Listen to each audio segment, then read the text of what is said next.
Queridos amigos, bienvenidos una vez más a los relatos del abuelo. Soy Valentín, su abuelo contador de historias. Pónganse cómodos y prepárense para escuchar una nueva aventura llena de recuerdos imborrables. ¿Están listos? Entonces, comencemos. Tomás nunca olvidaría el momento exacto en que su vida cambió para siempre. No fue cuando la misteriosa anciana entró en su relojería. Tampoco cuando le entregó aquel extraño reloj de arena de cristal azul. Fue cuando vio a su nieta Elena, congelada en el tiempo, segundos antes de que un camión la arrollara. Pero empecemos por el principio, o mejor dicho, por los dos principios. El primer principio sucedió a las 9:47 de la mañana. La campanilla de la puerta sonó y una anciana entró en la relojería. Sus ojos, turbios por las cataratas, parecían brillar con una luz sobrenatural. Sin decir palabra, colocó sobre el mostrador un reloj de arena como Tomás nunca había visto.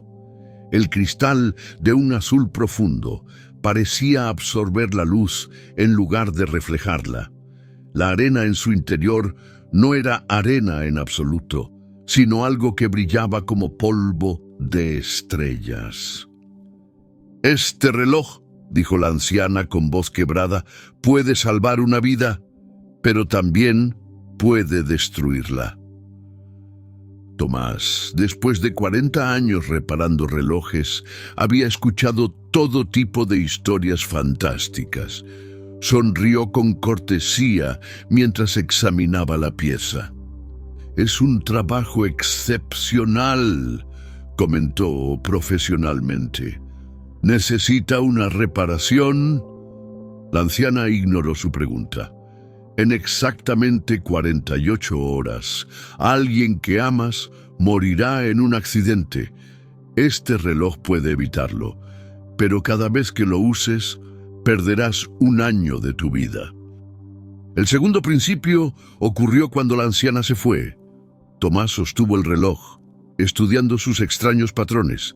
La arena fluía en direcciones imposibles, desafiando la gravedad.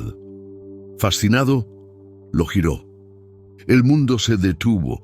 El polvo quedó suspendido en el aire como una galaxia en miniatura. El péndulo del reloj de pared se congeló en medio de su balanceo.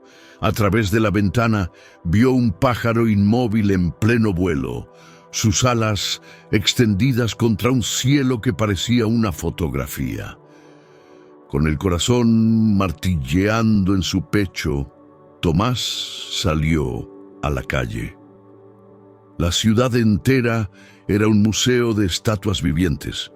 Una mujer a medio paso, un niño riendo con la boca abierta, un perro saltando tras una pelota que flotaba en el aire.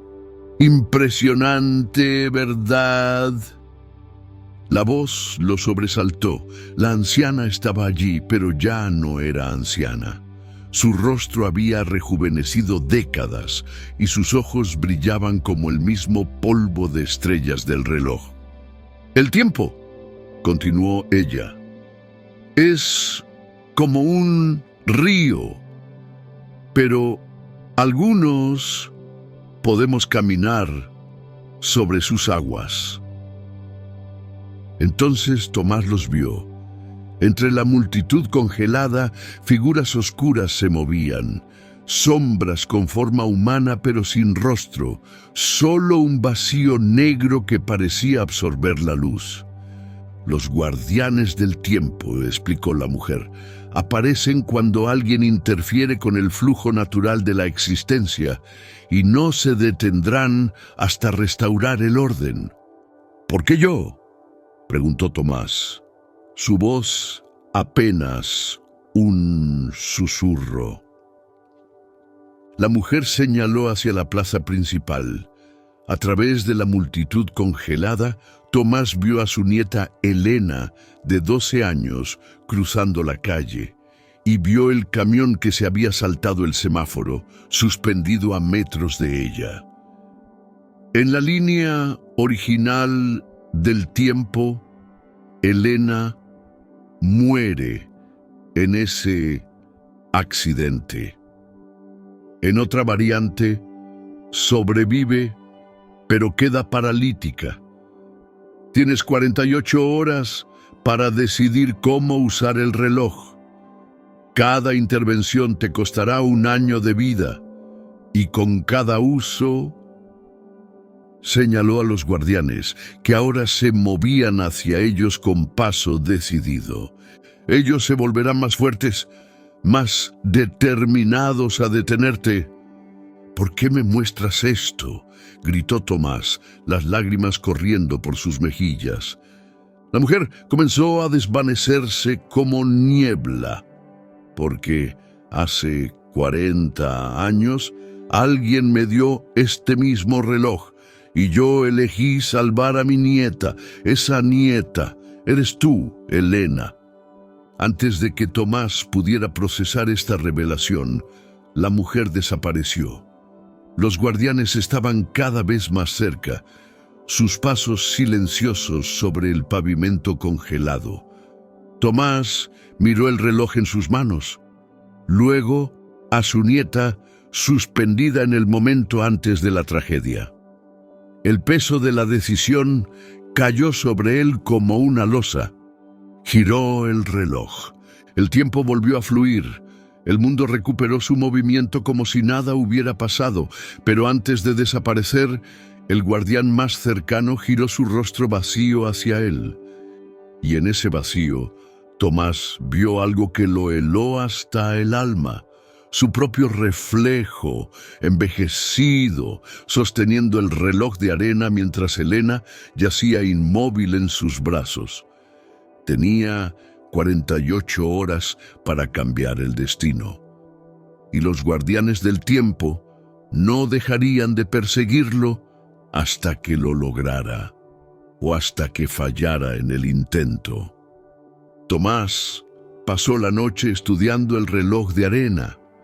El cristal azul palpitaba con un ritmo propio, como si tuviera vida. La arena estelar dentro formaba constelaciones imposibles, patrones que desafiaban la lógica. Pero no era el reloj lo que lo mantenía despierto. Era la imagen de Elena, congelada segundos antes del impacto, la que atormentaba sus pensamientos. A las 3 de la madrugada, el reloj comenzó a vibrar. Las sombras en las esquinas de su taller se alargaron, tomando formas humanas. Los guardianes habían regresado.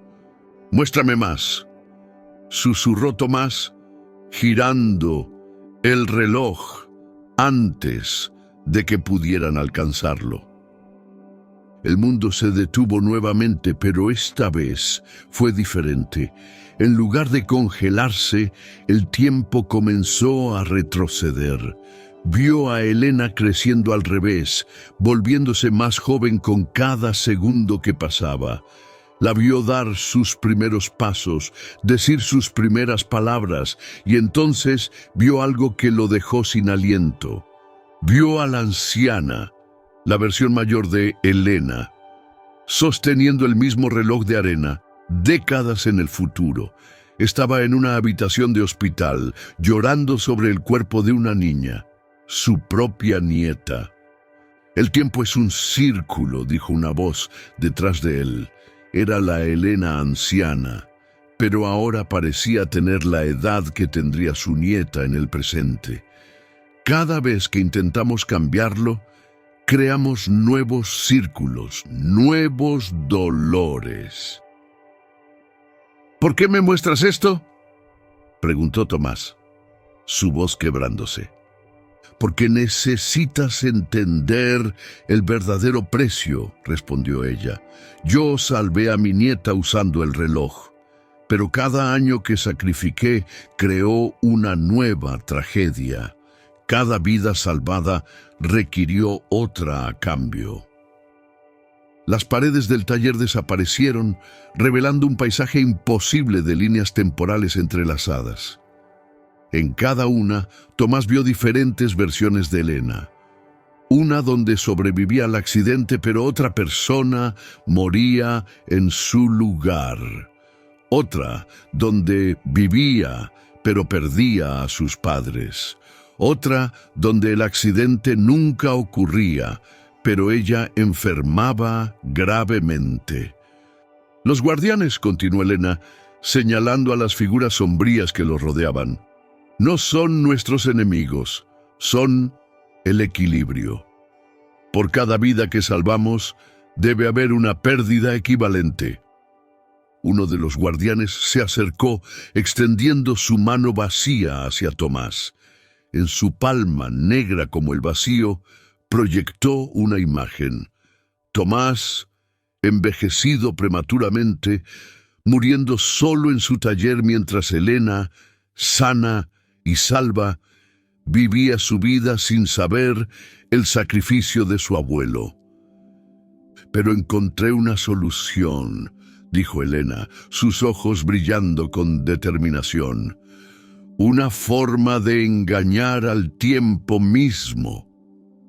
Las sombras de los guardianes se agitaron inquietas. Elena sacó de su bolsillo otro reloj de arena, idéntico al que Tomás sostenía. «No existe solo un reloj», reveló. «Existen tres. Juntos pueden no solo detener el tiempo, sino reescribirlo por completo, sin precio que pagar». Los guardianes se lanzaron hacia ellos, sus formas oscuras distorsionando el aire mismo. Elena giró su reloj, congelándolos a medio ataque.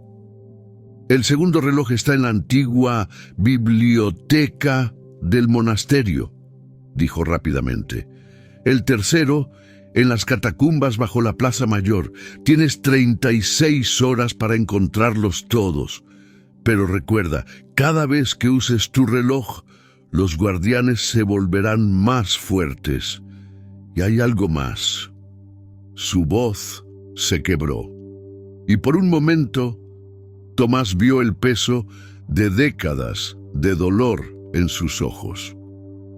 En cada línea temporal que he visitado, en cada intento de salvar a mi nieta, descubrí que el conductor del camión eras tú, Tomás. Una versión tuya de otro tiempo, enloquecida por tanto viaje temporal, intentando detener lo inevitable. El mundo comenzó a girar alrededor de ellos. Las líneas temporales se entrelazaron como serpientes de luz. «¿Cómo sé que no me estás manipulando?», preguntó Tomás, el reloj temblando en sus manos. «¿Cómo sé que esta no es otra trampa del tiempo?». Elena sonrió tristemente. «¿No lo sabes? Ese es el verdadero horror del tiempo. Nunca sabemos si estamos arreglando las cosas o empeorándolas». Los guardianes comenzaron a liberarse de la parálisis temporal. Sus formas oscuras se estiraron como tinta en agua. «Encuentra los otros relojes», urgió Elena, desvaneciéndose. «Y recuerda, el verdadero enemigo no es el tiempo. Es lo que estamos dispuestos a hacer para controlarlo». El taller volvió a la normalidad. Tomás se encontró solo, sudando, el reloj pulsando en sus manos como un corazón inquieto. En la pared, el calendario marcaba 35 horas para el momento del accidente. O quizás para el momento en que él mismo se convertiría en el causante de la tragedia que intentaba prevenir. Las campanas del monasterio resonaron 12 veces en la noche mientras Tomás descendía por las escaleras oxidadas hacia las catacumbas. El segundo reloj de arena, encontrado en la biblioteca del monasterio, pulsaba en su bolsillo izquierdo. El primero, en el derecho. Cada paso lo acercaba al tercero y posiblemente a su propia destrucción. Los guardianes lo habían perseguido incansablemente durante las últimas 24 horas. Cada vez que usaba un reloj para escapar, aparecían más numerosos, más fuertes. Sus formas sombrías ahora podían atravesar paredes, manipular objetos, incluso susurrar en su mente con voces que sonaban como el roce del viento contra lápidas antiguas. «El tiempo no debe ser alterado», susurraban. «El precio debe ser pagado». Pero Tomás ya no estaba seguro de qué precio era peor: sacrificar años de su vida o convertirse en el monstruo que acabaría causando el accidente de Elena. Las catacumbas se extendían como una telaraña bajo la ciudad. En las paredes, antiguos frescos mostraban figuras sosteniendo relojes de arena. ¿Cuántos antes que él habían intentado cambiar el destino?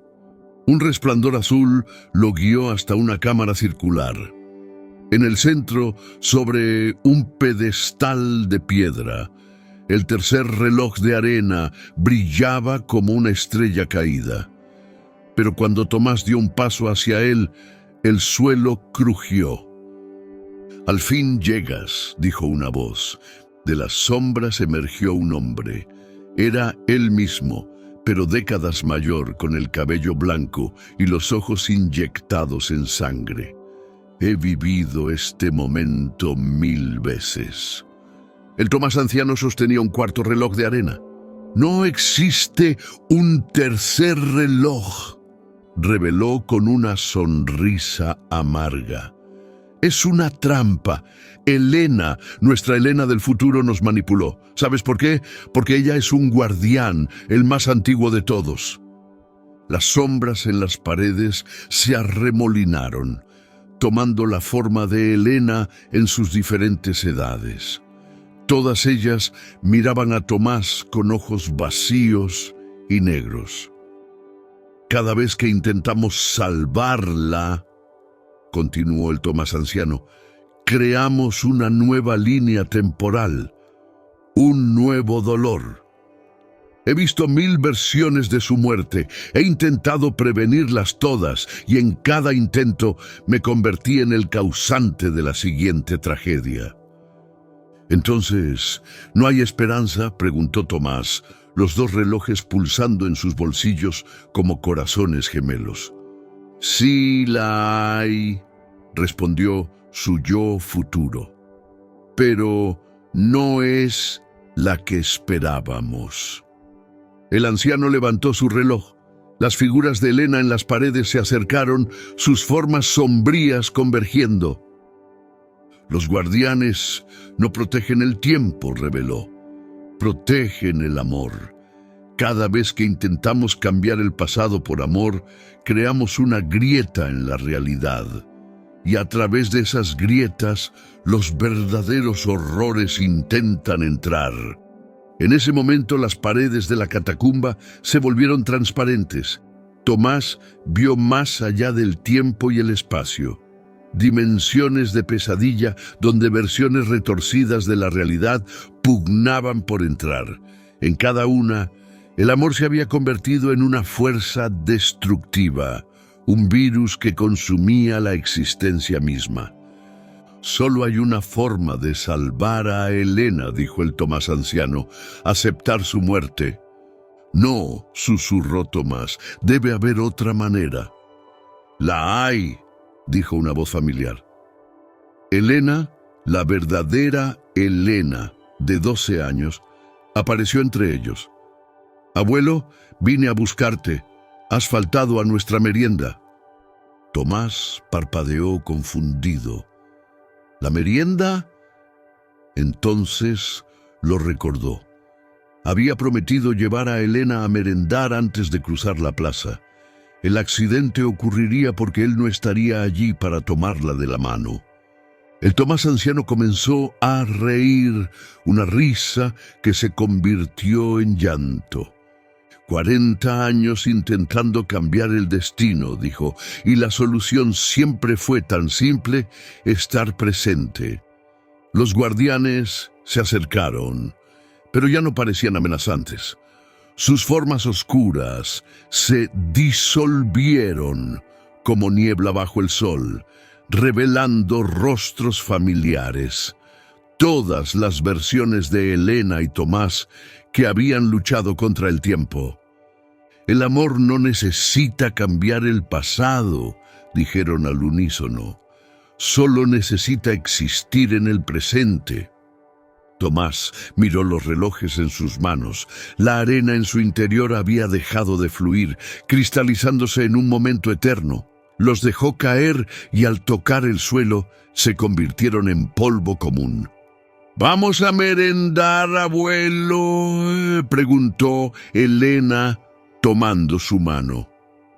El Tomás anciano sonrió mientras se desvanecía junto con las catacumbas, los guardianes y todas las líneas temporales alternativas.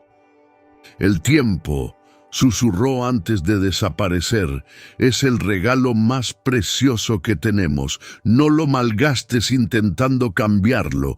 Úsalo amando». Tomás parpadeó.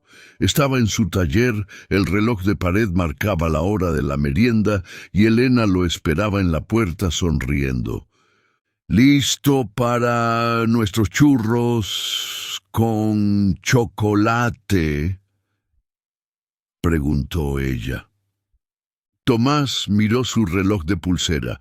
En otra línea temporal, en menos de una hora, un accidente cambiaría sus vidas para siempre. Pero en esta, la única que importaba, tenía todo el tiempo del mundo para tomar la mano de su nieta y caminar con ella hacia el presente. Porque al final, el mayor poder sobre el tiempo no era la capacidad de cambiarlo, sino la sabiduría de vivirlo plenamente, un momento a la vez. El polvo danzaba en el aire cuando María abrió el viejo archivador. El olor a papel envejecido inundó la pequeña oficina postal de Villanueva del Río, un pueblo que parecía atrapado en el tiempo.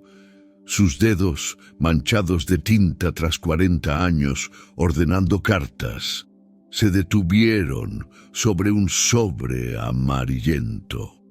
La fecha, 15 de junio de 1923.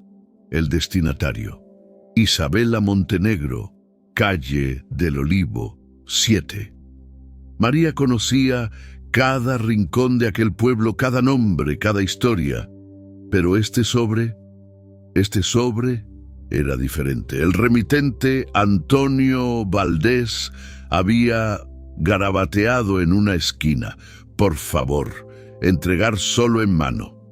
El sello postal era de Buenos Aires, Argentina. «Imposible», murmuró María. La casa de los Montenegro había ardido en el incendio de 1925. Isabela Montenegro había muerto en aquel fuego, o eso creían todos. El sobre nunca se había entregado. Sus manos temblaron mientras sostenía la carta. Según el reglamento postal, las cartas no entregadas debían destruirse tras 5 años. Pero esta había sobrevivido, escondida entre archivos olvidados. ¿Por qué? El papel crujió bajo sus dedos cuando, tras dudar unos instantes, extrajo la carta del sobre. Las palabras, escritas con una caligrafía elegante pero apresurada, saltaron a sus ojos. «Mi querida Isabela, cuando leas estas líneas, el secreto que hemos guardado durante 20 años habrá llegado a su fin. La niña que criaste como tuya». María dejó de leer, su corazón latiendo con fuerza. ¿Una niña? Los Montenegro nunca tuvieron hijos. ¿O sí? En sus 4 décadas trabajando en la oficina postal había escuchado todos los chismes del pueblo, pero nunca nada sobre un bebé de los Montenegro.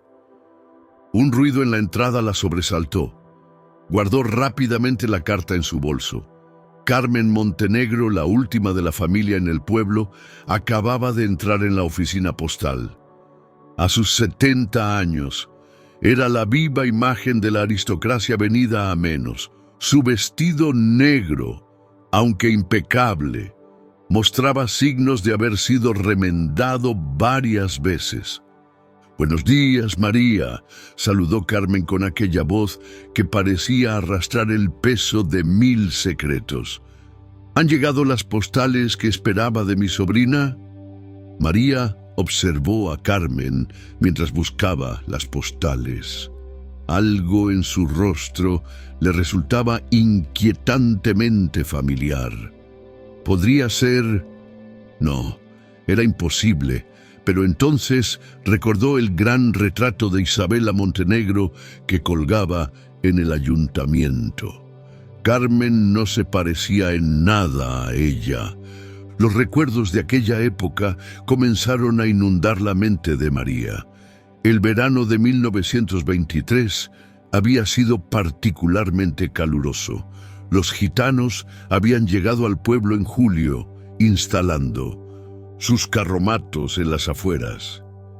Isabela Montenegro, contra todo pronóstico, los había defendido cuando el alcalde quiso expulsarlos. ¿Por qué una dama de su posición arriesgaría su reputación por unos gitanos? Mientras entregaba las postales, María tomó una decisión. Aquella carta contenía un secreto que había sobrevivido 4 décadas, y ella iba a descubrirlo. «Carmen», llamó antes de que la mujer saliera. «¿Es cierto que Isabela Montenegro nunca tuvo hijos?» Carmen se detuvo en seco. Por un instante un destello de pánico cruzó su mirada. «Mi tía murió en el incendio antes de poder formar una familia», respondió con voz tensa. «¿Por qué lo preguntas?» «Simple curiosidad», mintió María. «A veces, ordenando el archivo, una se encuentra con historias antiguas». Carmen la miró fijamente durante unos segundos que parecieron eternos. «Algunas historias», dijo finalmente, «es mejor dejarlas en el pasado». Y sin más, salió de la oficina.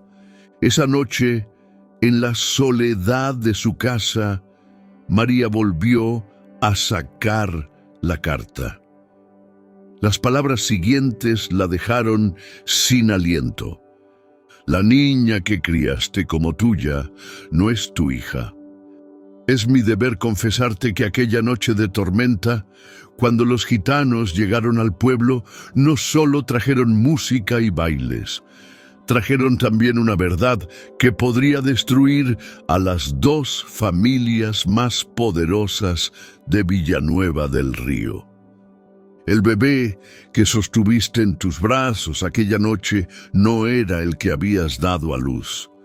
Tu verdadera hija». María dejó caer la carta. En su mente las piezas comenzaban a encajar. El incendio de 1925 no había sido un accidente. La extraña desaparición de Antonio Valdés poco después de enviar esta carta. La misteriosa enfermedad que había llevado a la tumba al patriarca de los Montenegro. Y Carmen Montenegro quizás no era quien creía ser. El viento golpeó las ventanas con fuerza, como un eco lejano de aquella noche de tormenta. María miró el reloj. Casi medianoche. En algún lugar del pueblo, Carmen Montenegro también estaría despierta, guardando un secreto que había costado vidas.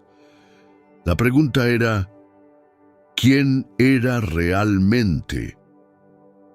María apenas pudo dormir aquella noche. Al amanecer, tomó una decisión que cambiaría todo. visitaría el antiguo campamento gitano. 40 años después, el lugar seguía abandonado, como si el pueblo quisiera olvidar lo que allí había sucedido. Entre la maleza encontró los restos de una antigua caravana. El tiempo había devorado la madera, pero el metal oxidado guardaba todavía secretos.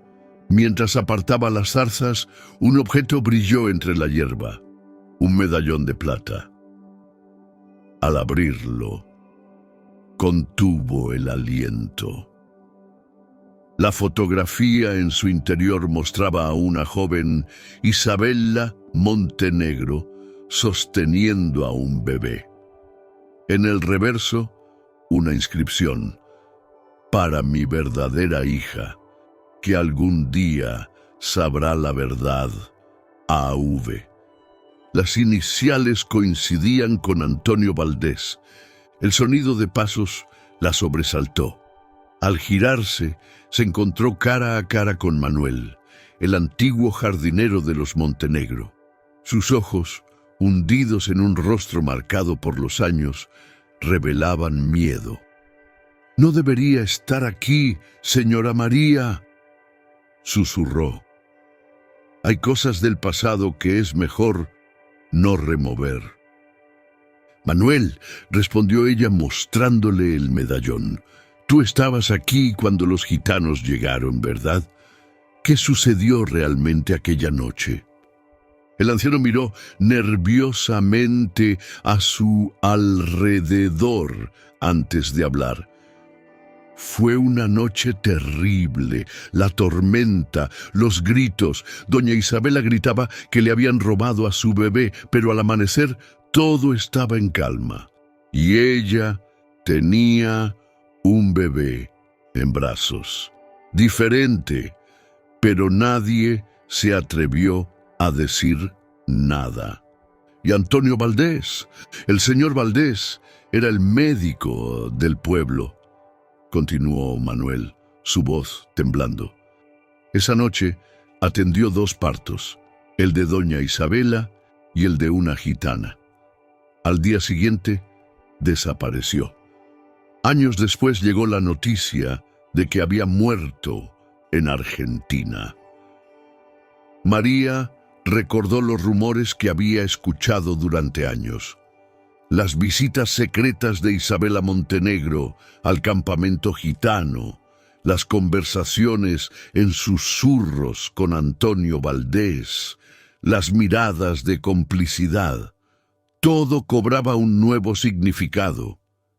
«¿Sabes algo más de aquella gitana?», preguntó María. Manuel se pasó una mano temblorosa por el rostro. «Era hermosa, como una reina entre su gente. Se llamaba María Vargas. La noche de la tormenta, cuando empezó a tener dolores de parto, doña Isabela insistió en que fuera el doctor Valdés quien la atendiera. Fue extraño, muy extraño». María sacó la carta de su bolso.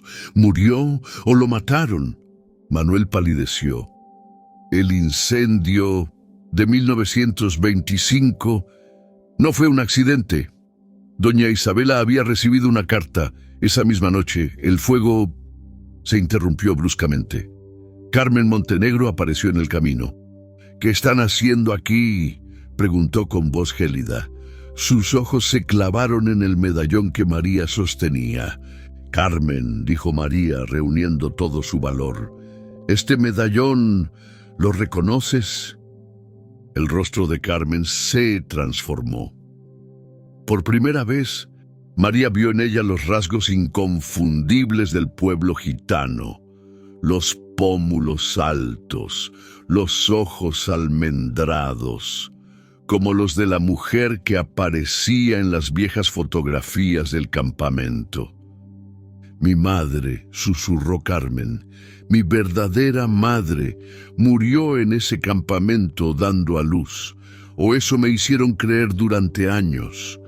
Lágrimas corrían por sus mejillas. «Pero hace una semana recibí esto». Sacó de su bolsillo un papel arrugado. Era un recorte de periódico argentino. Fallece María Vargas, prominente figura de la comunidad gitana. La fotografía mostraba a una mujer idéntica a Carmen. Ella no murió aquella noche, continuó Carmen, su voz quebrándose. Huyó a Argentina siguiendo a Antonio Valdés, mi verdadero padre. Manuel dejó escapar un gemido. Señorita Carmen, hay algo que debes saber. Aquella noche yo estaba de guardia en los establos. Vi al doctor Valdés salir corriendo con 2 bultos en brazos, 2 bultos que lloraban. María sintió que el mundo giraba a su alrededor. La carta en su bolso cobraba un nuevo significado. Pero entonces, ¿quién era la niña que mencionaba Antonio en la carta? ¿Y por qué Isabela Montenegro había muerto en aquel incendio? La respuesta llegó en forma de una voz cascada, porque había otra niña. Los 3 se giraron. Apoyada en un bastón, una anciana emergió de entre los árboles. Su rostro curtido y sus ropas coloridas revelaban su origen gitano. Los años no habían borrado la fiereza de su mirada. «Me llamo Rosa», dijo la anciana, «y sé toda la verdad sobre aquella noche. La verdad sobre las 2 niñas y el secreto que Isabela Montenegro se llevó a la tumba. Un secreto que cambió el destino de 2 familias para siempre». Rosa se sentó en un tronco caído, sus ojos brillando con el peso de los recuerdos. El viento agitaba sus coloridas faldas mientras comenzaba su relato. A su alrededor, las sombras del antiguo campamento parecían cobrar vida, como testigos silenciosos de una historia enterrada durante décadas. Aquella noche nacieron 2 niñas, una de Isabela Montenegro, otra de María Vargas. Pero hubo una complicación. La hija de Isabela nació muerta. El doctor Valdés intentó todo lo posible, pero no pudo salvarla. Carmen ahogó un grito. María apretó la carta contra su pecho, sintiendo cómo el papel crujía bajo sus dedos.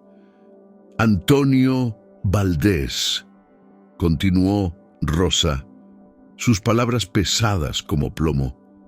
Tomó una decisión que cambiaría todo. Le dio a Isabela, la hija de María Vargas, diciéndole que era la suya. A María le dijo que su bebé había muerto. Pero había algo que nadie sabía. Isabela y Antonio eran amantes desde hacía años. Se habían enamorado cuando él llegó al pueblo como joven médico. Manuel asintió lentamente, frotándose las manos encallecidas. Por eso el doctor visitaba la casa tan a menudo, y por eso el señor Montenegro nunca lo miraba a los ojos. «Los vi muchas veces», añadió Manuel, su voz temblando, «en el jardín, compartiendo miradas furtivas. El señor Montenegro sospechaba algo. La noche del incendio lo escuché gritar sobre una carta que había encontrado». Pero eso no es todo. Rosa extrajo de su bolsillo un papel amarillento, tan frágil que parecía que podría desintegrarse al tocarlo. Esta es la verdadera carta que Antonio escribió aquella noche. La que Isabela recibió antes del incendio era una copia. María comparó ambas cartas bajo la luz del atardecer. Eran idénticas, pero la de Rosa continuaba donde la suya se interrumpía. «Tu verdadera hija falleció al nacer. En mi desesperación por evitarte ese dolor, cometí un terrible error. Te entregué a la hija de María Vargas, pero hay algo más que debes saber. María Vargas era tu hermana. Tu padre, antes de morir, me confesó su secreto. El viejo Montenegro tuvo un romance con una gitana años antes de casarse con tu madre. De esa unión nació María. La entregó a los gitanos para proteger el honor de la familia, pero el remordimiento lo consumió hasta su muerte. El silencio cayó sobre el grupo como una losa. Carmen se tambaleó, apoyándose en un árbol. Las hojas secas crujieron bajo sus pies. Mi madre era hermana de Isabela Montenegro, susurró, su voz apenas audible. Rosa asintió, sus ojos llenos de lágrimas contenidas. Tu abuelo, el viejo Montenegro, tuvo una aventura con una gitana llamada Estrella. Cuando nació María, la entregó a nuestra comunidad con una bolsa de monedas de oro y la promesa de que nunca revelaríamos la verdad. Isabela lo descubrió años después cuando encontró el diario de su padre escondido en la biblioteca. Por eso nos protegía, por eso permitió que acampáramos cerca de la mansión. Quería conocer a su hermana, aunque fuera en secreto. El incendio, comenzó María, pero Rosa levantó una mano para interrumpirla. Isabela no murió en el incendio, dijo con firmeza. Escapó a Argentina con Antonio.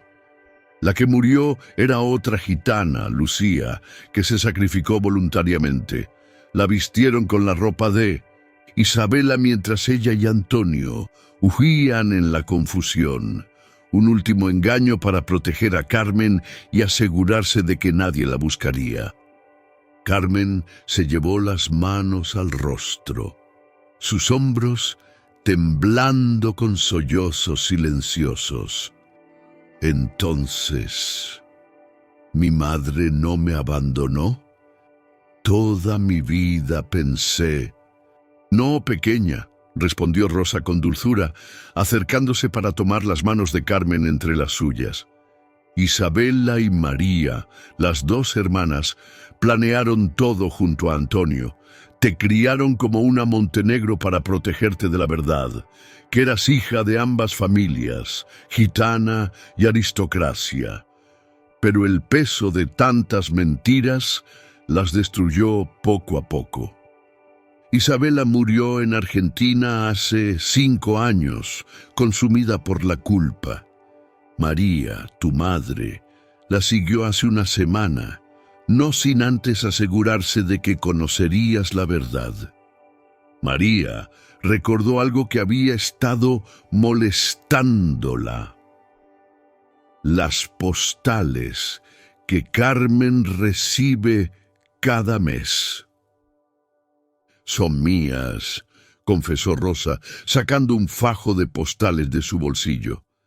Te he estado vigilando todos estos años, cumpliendo la promesa que le hice a tu madre.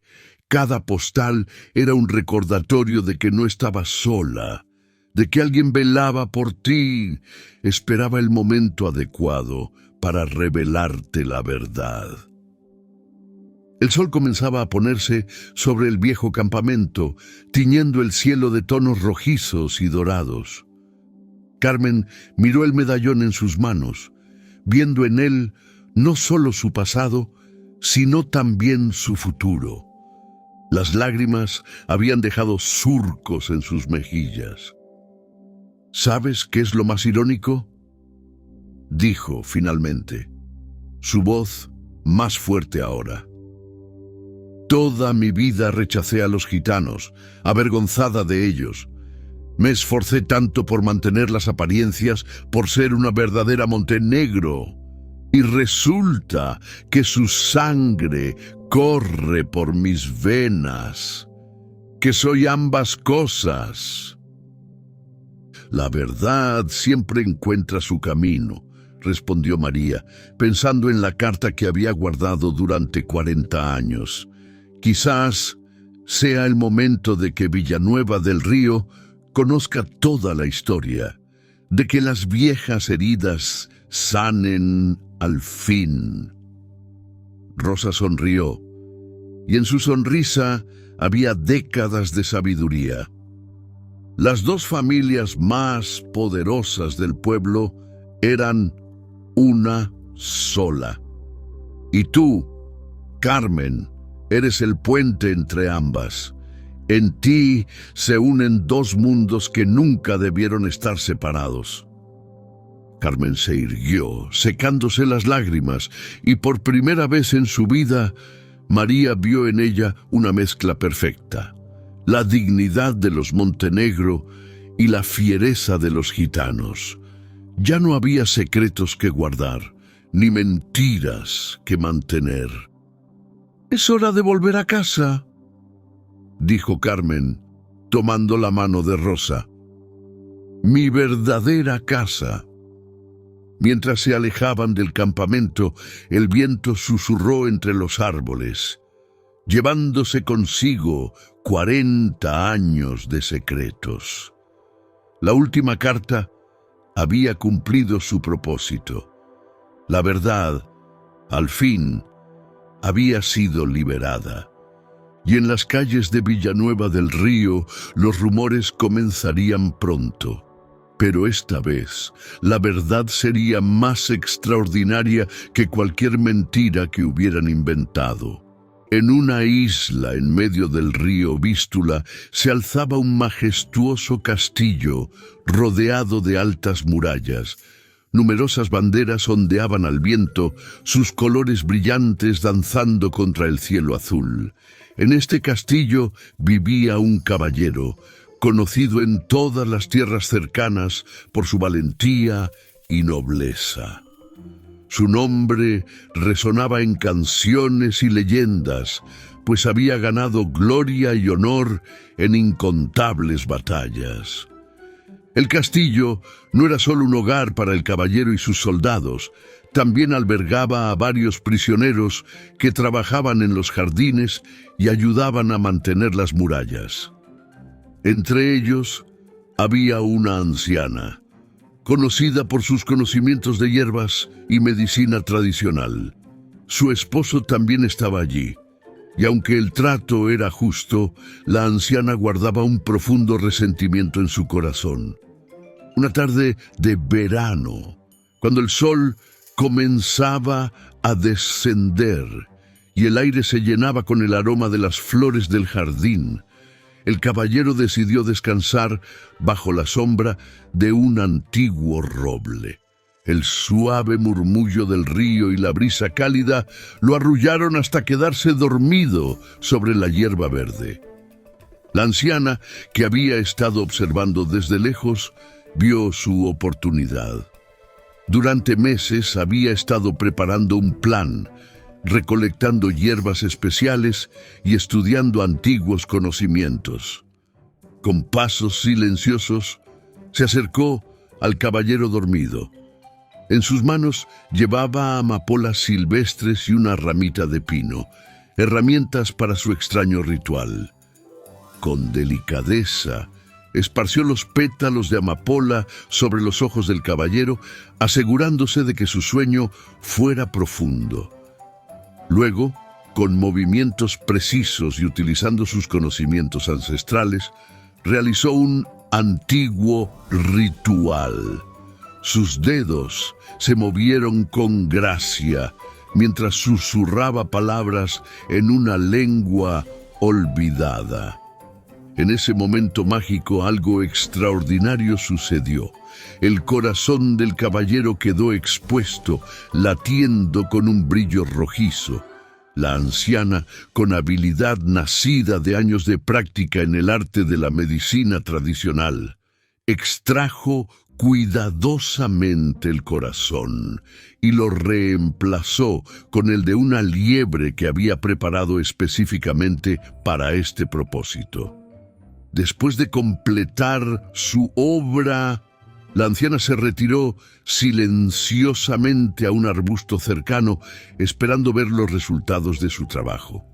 El jardín permaneció en calma, solo perturbado por el ocasional canto de los pájaros y el susurro de las hojas en el viento. Mientras tanto, en lo profundo de su sueño encantado, el caballero comenzaba a experimentar cambios sutiles. Sus sueños, antes llenos de batallas gloriosas y actos de valentía, empezaron a poblarse de sombras inquietantes y sensaciones de peligro. Su respiración, aunque todavía tranquila, se volvió más rápida, como la de una liebre alerta ante cualquier sonido. Cuando el caballero finalmente despertó, el mundo parecía diferente. Los sonidos del castillo, antes tan familiares y reconfortantes, ahora le provocaban sobresaltos. El ladrido de sus perros de caza, que antes le llenaba de alegría, le causaba un terror inexplicable. Con dificultad se levantó del jardín, sintiendo su armadura inusualmente pesada. Cada paso resonaba con un tintineo metálico que hacía que su nuevo corazón saltara de miedo. Los guardias que patrullaban las murallas, sus propios hombres de confianza, le parecían ahora figuras amenazantes. Corrió hacia sus aposentos, tropezando con su propia capa. Una vez dentro, se apresuró a quitarse la armadura, que cayó al suelo con un estrépito que le hizo encogerse de miedo. Se refugió en su cama, cubriéndose con las mantas como un niño asustado durante una tormenta. Sus sueños, antes poblados de victorias y hazañas heroicas, se transformaron en pesadillas donde era perseguido por sombras amenazantes. Cada ruido nocturno, cada crujido del castillo, le hacía despertar sobresaltado. Los informes de sus guardias sobre posibles amenazas que antes escuchaba con interés estratégico, ahora le llenaban de un pavor incontrolable. Los días se convirtieron en semanas y el cambio en el comportamiento del caballero no pasó desapercibido. Sus soldados intercambiaban miradas de preocupación al ver a su antes valeroso líder sobresaltarse ante el menor ruido. Los sirvientes murmuraban en los pasillos sobre cómo su señor ya no participaba en las cacerías ni dirigía los entrenamientos militares. La anciana observaba estos cambios con una mezcla de satisfacción y algo de remordimiento. Su venganza había tenido éxito, pero ver a un guerrero tan noble reducido a un estado de constante temor comenzaba a pesar en su conciencia. En el castillo, la vida continuaba, pero algo fundamental había cambiado. Las banderas que antes ondeaban orgullosas parecían ahora melancólicas, como si incluso ellas sintieran la transformación de su señor. Los perros de caza, confundidos por el rechazo de su amo, vagaban por los patios con las cabezas gachas. El caballero intentaba mantener las apariencias, pero cada día era una lucha contra el miedo que ahora dominaba su corazón. Incluso las tareas más simples se volvieron desafíos monumentales. Firmar documentos, recibir mensajeros, supervisar el entrenamiento de los guardias. Cada actividad requería un esfuerzo sobrehumano para mantener la compostura. Un día, los vigías avistaron un gran ejército que se aproximaba al castillo. Las trompetas sonaron la alarma y los soldados corrieron a sus posiciones de batalla esperando las órdenes de su señor. Pero el caballero, al escuchar el llamado a las armas, Sintió que su corazón de liebre se aceleraba hasta casi estallar. Desde las ventanas de su cámara podía escuchar el movimiento de sus tropas, el tintineo de las armaduras y el relinchar de los caballos. Cada sonido le provocaba un nuevo estremecimiento. Sus manos temblaban mientras intentaba ponerse su antigua armadura, aquella que había llevado en tantas batallas victoriosas. Subió a la torre más alta del castillo, desde donde podía ver el ejército enemigo acercándose. La vista de las tropas, que antes habría despertado su espíritu guerrero, solo intensificó su terror.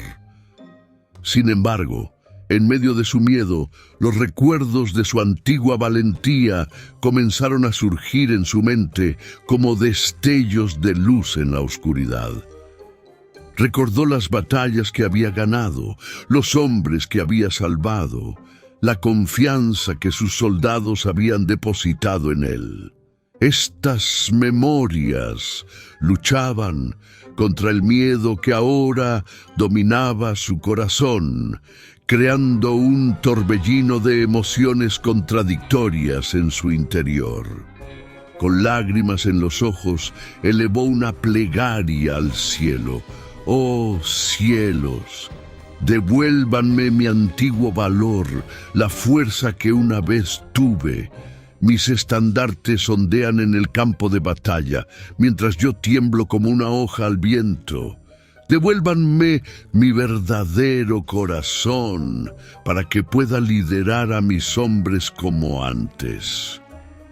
Sus palabras se perdieron en el viento, pero algo en su interior se agitó. Quizás fue el eco de su antiguo valor, o tal vez la vergüenza de su actual cobardía. Con manos temblorosas pero decididas, comenzó a ponerse su armadura completa, pieza por pieza, cada una más pesada que nunca. Impulsado por un momento de claridad y determinación, bajó las escaleras de la torre. Los sirvientes y guardias lo miraban con una mezcla de esperanza y preocupación. Llegó a los establos, donde su caballo de batalla, un magnífico corcel negro que había compartido con él innumerables victorias, lo esperaba. Montó su caballo y cabalgó hacia las puertas del castillo. El guardia de la puerta, al ver a su señor preparado para la batalla, hizo sonar la trompeta con renovada esperanza. El sonido resonó por todo el castillo y los soldados voltearon para ver a su líder, finalmente preparado para guiarlos. Sin embargo, cuando se acercó al campo de batalla y vio a sus caballeros cargar valientemente contra el enemigo, el miedo volvió a apoderarse de él. El estruendo de las armas, los gritos de batalla y el caos de la lucha fueron demasiado para su corazón de liebre. En un momento de pánico absoluto, giró su caballo y galopó de vuelta al castillo, dejando a sus hombres luchando sin su líder. El galope de regreso al castillo fue una mezcla de vergüenza y terror. Una vez dentro, se encerró en una cámara fortificada, la más segura del castillo, temblando incontrolablemente. Mientras tanto, sus leales caballeros, a pesar de la ausencia de su líder, lucharon con valentía y determinación, logrando finalmente repeler al ejército invasor. El vigía anunció la victoria desde la torre, pero la alegría de la victoria se mezcló con la preocupación por su señor. Los soldados, aunque victoriosos, sentían un profundo pesar por la transformación de su antes valeroso líder. Cuando finalmente lo encontraron en la cámara fortificada, estaba pálido y tembloroso, apenas capaz de reconocer su propio triunfo. Los meses siguientes fueron difíciles para el caballero. El invierno llegó con su manto de nieve y él pasaba sus días junto al fuego de la chimenea, intentando calmar sus constantes temblores. Sus antiguos compañeros de armas venían a visitarlo, compartiendo historias de batallas pasadas, pero éstas solo servían para recordarle lo mucho que había cambiado. Los sirvientes del castillo adaptaron sus rutinas para no sobresaltarlo. Caminaban con pasos suaves, hablaban en susurros y procuraban que los perros de caza se mantuvieran alejados de sus aposentos. El castillo, que una vez había resonado con el sonido de risas y celebraciones, se había convertido en un lugar silencioso y sombrío. El invierno dio paso a la primavera, y con ella llegó un día particularmente hermoso que lo tentó a abrir su ventana. El aire fresco de mayo traía consigo el aroma de las flores del jardín y el dulce canto de los pájaros. Por un momento, el caballero sintió una paz que hacía mucho no experimentaba. Mientras disfrutaba de la suave brisa primaveral, una golondrina pasó volando cerca de su ventana, rozando suavemente su rostro con su ala. Este simple encuentro fue demasiado para su frágil corazón. El caballero se desvaneció y, aunque los médicos intentaron ayudarlo durante días, no pudieron salvarlo. La noticia de su muerte se extendió rápidamente por el reino. Los aldeanos, los nobles y hasta los reyes de tierras vecinas lloraron la pérdida del que una vez fue un gran guerrero.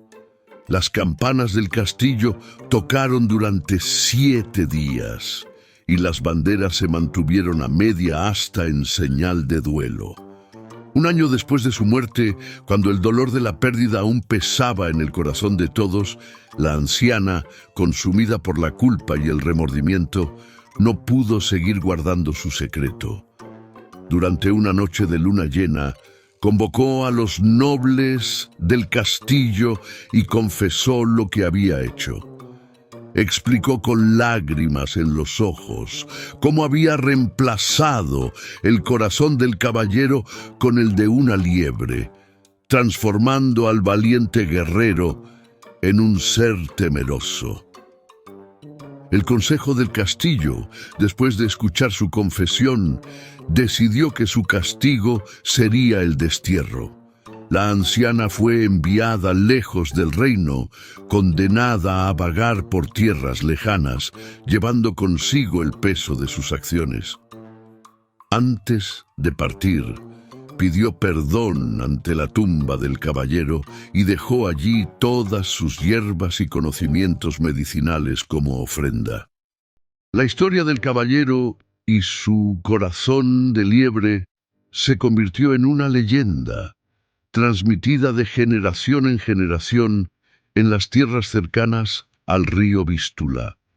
Los trovadores componían canciones sobre el valiente guerrero y su trágica transformación, y los padres contaban la historia a sus hijos como una advertencia sobre el poder de la venganza y sus consecuencias inesperadas.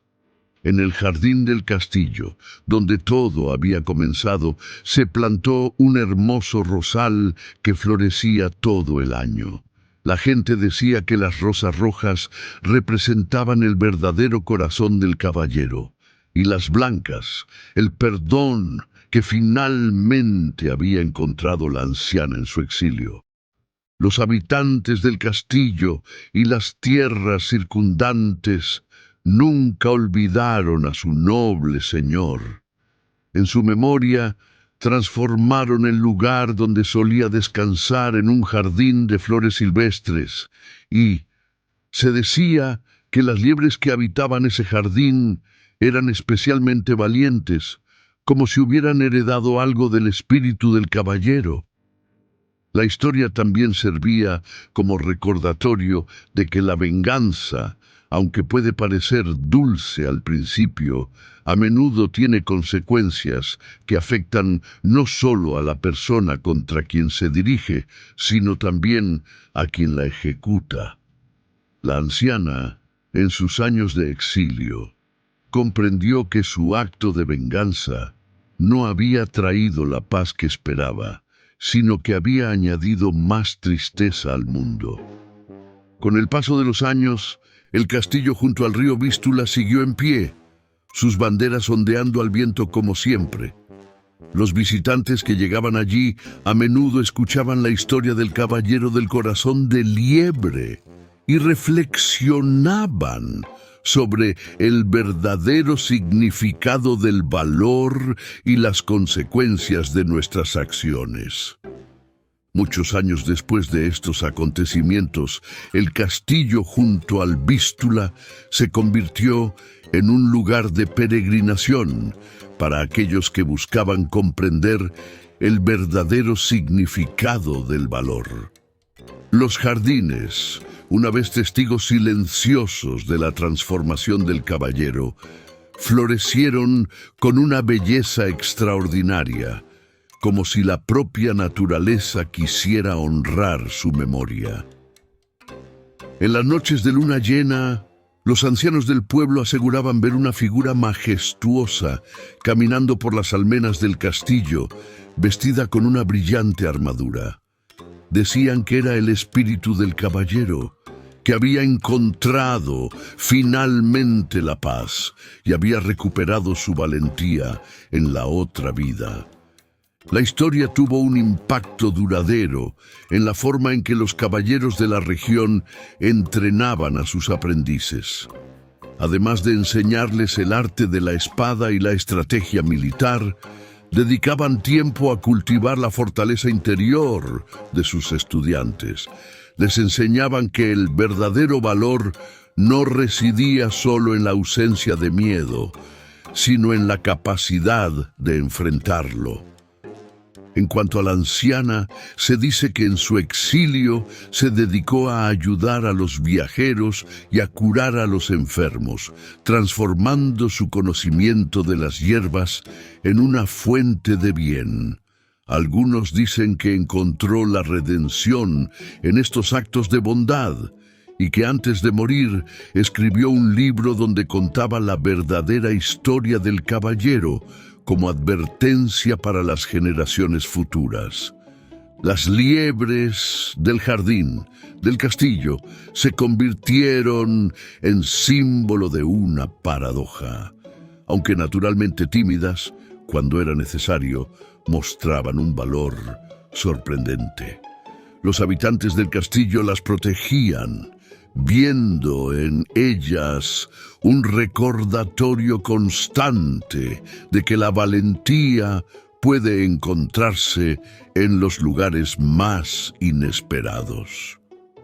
La leyenda del caballero del corazón de liebre persistió a través de los siglos, recordándonos que nuestras acciones, sean de venganza o de perdón, tienen el poder de cambiar no solo nuestras vidas, sino también las de quienes nos rodean, dejando huellas que perduran mucho más allá de nuestro tiempo en la tierra.